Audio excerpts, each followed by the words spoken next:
भगवान विष्णु का नृसिंह अवतार मानव के बीच शक्तिशाली और जिज्ञासा बढ़ाने वाले अवतारों में से एक है। लेकिन ज्यादातर लोग प्रहलाद की पारिवारिक पृष्ठभूमि के बारे में नहीं जानते होंगे। यह भी सबसे महत्वपूर्ण प्रश्नों में से एक है कि आखिर हिरण्यकश्यप भगवान विष्णु पर इतना क्रोधित क्यों था। यह वीडियो आपको संक्षिप्त उत्तर देगा। हिरण्यकशिपु और हिरण्यक्ष भाई थे। हिरण्याक्ष के कार्य और विष्णु के वराह अवतार द्वारा उसकी अंततः मृत्यु हिंदू पौराणिक कथाओं में एक क्लासिक कहानी है। हिरण्याक्ष एक शक्तिशाली राक्षस राजा था। वह लालच और ब्रह्मांडीय व्यवस्था को बाधित करने की इच्छा से प्रेरित था। उसने पृथ्वी, जिसे अक्सर देवी भूमि के रूप में जाना जाता है, को ब्रह्मांड महासागर के तल तक खींच लिया, जिससे अराजकता और निराशा पैदा हुई।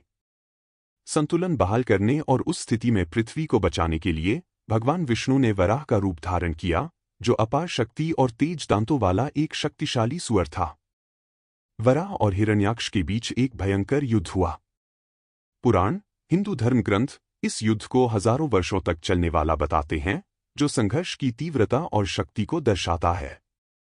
वराह ने अपनी असाधारण शक्ति और तीखे दांतों से अंततः हिरण्याक्ष पर विजय प्राप्त कर ली। शक्तिशाली सुअर ने शांति और व्यवस्था बहाल करते हुए राक्षस को मारने के लिए अपने दांतों का इस्तेमाल किया। हिरण्याक्ष को हराने के बाद वराह ने पृथ्वी को अपने दांतों पर समुद्र से बाहर निकाला और उसे वापस उसकी सही स्थिति में रख दिया। पृथ्वी, जिसे भूमि के नाम से जाना जाता है, अंततः मुक्त हो गई और ब्रह्मांड में अपने स्थान पर लौट आई। हिरण्यकशिपु हिंदू पौराणिक कथाओं में एक शक्तिशाली राक्षस राजा था। वह प्रहलाद के पिता थे, जिसका उल्लेख कहानी में केंद्रीय व्यक्ति के रूप में किया गया है। हिरण्यकशिपु के छोटे भाई हिरण्याक्ष को विष्णु ने अपने वराह अवतार सुअर रूप में मार डाला था। इससे हिरण्यकशिपु क्रोधित हो गया और उसकी बदला लेने की इच्छा बढ़ गई। हिरण्यकशिपु भी परम शक्ति की लालसा रखता था और तीनों लोकों पर शासन करना चाहता था। वह खुद को सर्वोच्च देवता मानते थे और चाहते थे कि हर कोई उनकी पूजा करे। चूंकि विष्णु ब्रह्मांड के संरक्षक हैं, उन्होंने हिरण्यकशिपु का विरोध करने वाली हर चीज का प्रतिनिधित्व किया। विष्णु धार्मिकता और धर्म के पक्षधर थे, जो हिरण्यकशिपु के अत्याचारी शासन के विपरीत था। प्रहलाद और हिरण्यकशिपु के बीच महाकाव्य युद्ध के बाद विष्णु ने अपने नृसिंह अवतार में प्रहलाद को सिंहासन पर लौटाया। नृसिंह वराह का अगला अवतार है। वराह और नृसिंह भगवान विष्णु के क्रमशः तीसरे और चौथे अवतार हैं। दशावतार प्रहलाद के बीच धर्मनिष्ठ राजा न्यायपूर्वक और धर्मपूर्वक शासन करते थे। प्रहलाद ने शांति और समृद्धि के युग की शुरुआत की। उन्होंने धर्म को अपने राज्य के मूल सिद्धांत के रूप में स्थापित किया।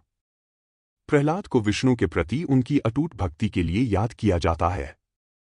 ऐसा कहा जाता है कि उन्होंने अपने पूरे राज्य में विष्णु भक्ति का प्रसार किया था। उन्हें हिंदू धर्म ग्रंथों में वर्णित आदर्श राजाओं में से एक माना जाता है। वह एक न्यायप्रिय और परोपकारी शासक का उदाहरण है, जिसने अपनी प्रजा की भलाई को प्राथमिकता दी। प्रहलाद को एक आध्यात्मिक गुरु के रूप में भी सम्मानित किया जाता है। ऐसा कहा जाता है कि उन्होंने अपने पोते ध्रुव सहित अन्य लोगों को अपना ज्ञान और विष्णु की भक्ति प्रदान की थी।